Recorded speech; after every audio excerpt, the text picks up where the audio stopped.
cold open. In the 21st minute, a Moroccan midfielder looked up, saw the goalkeeper of the 5-time world champion standing a step off his line and chipped the ball clean over his head.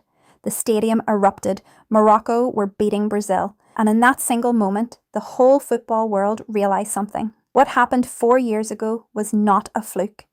The Atlas Lions are back, and they might be even better than before. It was a Group C opener at MetLife Stadium, just outside New York. More than 80,000 fans packed the place, most of them draped in Brazil's famous yellow. On paper, it was a mismatch. Brazil, 5-time champions, the most successful team in World Cup history. Morocco, the underdogs from North Africa, but Morocco never read the script. From the very first whistle, they took the game to Brazil, and then came the moment. Brahim Diaz picked up a loose ball in midfield and threaded a perfect pass between two of the best defenders on the planet, Gabriel and Marquinhos. Ismael Saibari ran onto it, settled his nerves and calmly dinked it over Brazil's goalkeeper, Alisson. 1-0 Morocco. Saibari's first ever World Cup goal.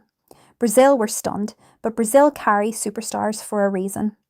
11 minutes later, Vinicius Jr. exchanged passes with Bruno Guimaraes on the left flank, carved out half a yard of space and rifled a right-footed shot past the Moroccan keeper, Yassine Bounou. 1-1, a goal good enough to win almost any match. But on this night, it only rescued a point. Both teams pushed for a winner, neither found one, and when the final whistle blew, it finished 1 apiece. A draw, but it felt like so much more than that, because of how Brazil looked getting there. Their famous midfield, Casemiro, Paquetá, Guimaraes, was overrun for long stretches. Morocco won the duels. Morocco dictated the tempo. One report put it brutally. Morocco had made Casemiro and Brazil look old, and even Brazil's own manager couldn't hide it.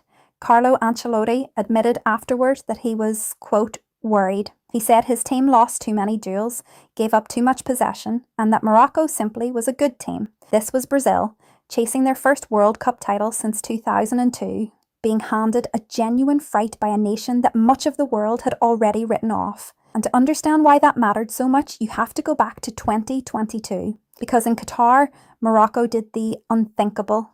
They topped a group that contained Belgium and Croatia. In the round of 16, they knocked out Spain. On penalties, with that same goalkeeper Bounou becoming a national hero. Then in the quarterfinal, they beat Portugal and sent Cristiano Ronaldo home in tears. And just like that, Morocco became the first African nation and the first Arab nation ever to reach a World Cup semi-final.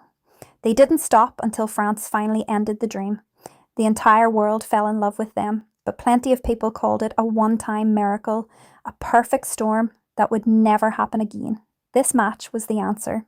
Standing toe-to-toe with the 5-time champions on the biggest stage in front of a hostile crowd, that is not luck. That is a programme. Morocco are now the champions of Africa. Their squad is deeper, their belief is stronger, and a new generation is stepping up. A young midfielder named Bouhaddi ran the show against players worth hundreds of millions of dollars. Saibari announced himself to the world. This is not the same team that surprised everyone in 2022.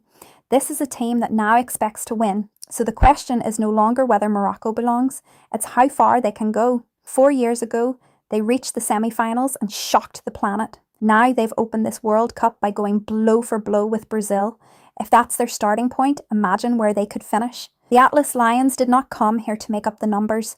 They came to prove that 2022 was only the beginning. Brazil escaped with a point. Morocco walked away with something bigger, a statement. So what do you think? Can Morocco go even further than they did in 2022? Or will the favourites find their form in time? Tell me in the comments. And subscribe, because this World Cup is full of giants, and Morocco just reminded everyone that giants can be beaten.